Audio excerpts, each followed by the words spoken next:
Un calendrier change de date chaque jour. Mais parfois, une seule date change une vie entière. Voici l'histoire bouleversante d'un garçon nommé Roy, issu d'une famille très pauvre. Avant de commencer, n'oubliez pas de vous abonner, d'aimer la vidéo et d'activer la cloche de notification. Lorsque Roy avait seulement 6 ans, sa mère est décédée. Depuis ce jour, son père fut son unique soutien. Ouvrier dans une scierie, il travaillait dur, gagnant à peine de quoi survivre. Mais malgré les difficultés, il tenait à ce que son fils aille à l'école. Il préférait se priver de nourriture plutôt que de manquer les frais de scolarité de Roy. À 13 ans, Roy avait déjà appris à se débrouiller seul. Chaque matin, il se levait à 4h30, préparait le repas pour lui et son père, puis partait à l'école, pendant que son père rejoignait l'usine. Leur vie était rude, mais il ne se plaignait jamais. Un soir, en rentrant du travail, son père trouva la petite cabane remplie de fumée. Roy toussait et peinait à respirer. Le bois humide qu'il utilisait pour cuisiner ne prenait pas bien le feu. Apeuré, son père le sortit en urgence. « Regarde-toi, tes yeux sont rouges. Pourquoi as-tu commencé à cuisiner? J'aurais pu le faire moi-même. » Roy, malgré la douleur, lui répondit en souriant. « Non, père, tu travailles toute la journée. Je veux t'aider. Comme je rentre plus tôt de l'école, je vais cuisiner à partir de maintenant. » Touché, son père eut un léger sourire. « Alors ce soir, on ne mangera pas à la maison. J'ai reçu mon salaire. Allons fêter ça dehors. » C'était un rare moment de joie dans leur quotidien difficile. Roy était non seulement travailleur, mais aussi brillant. Malgré toutes les corvées, il restait toujours premier de sa classe. Le rêve de son père était clair, voir Roy devenir médecin. Et Roy était déterminé à réaliser ce rêve. Mais la vie leur réservait une épreuve cruelle.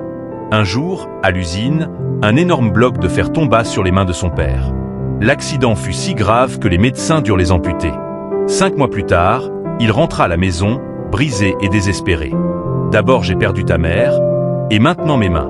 J'ai toujours rêvé de te voir médecin, mais ce rêve ne se réalisera jamais. » Roy prit doucement ses mains et répondit. « Ne t'inquiète pas, père.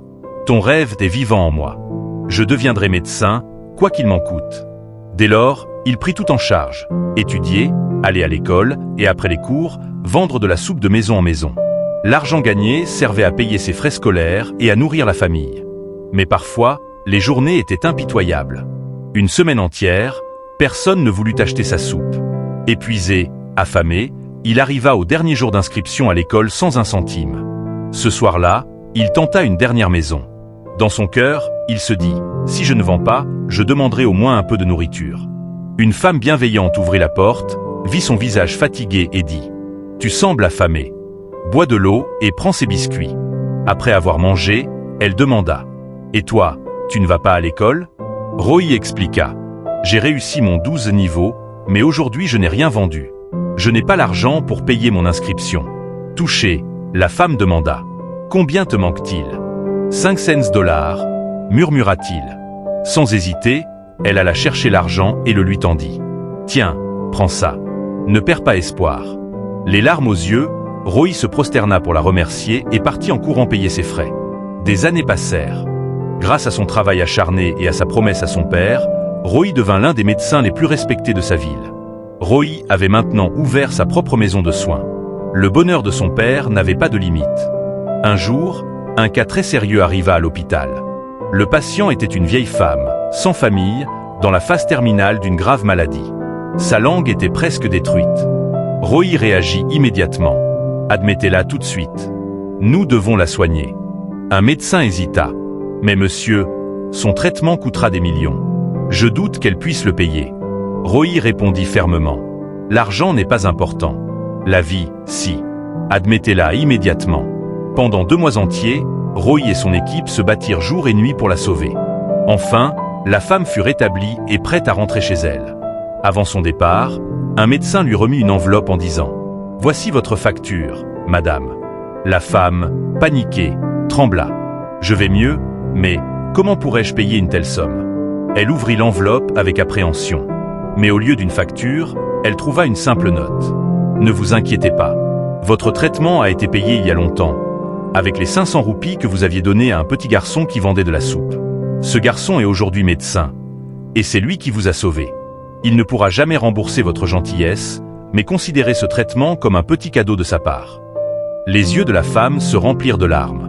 À ce moment-là, Roy entra dans la pièce, souriant doucement. « Oui, madame, je suis ce garçon.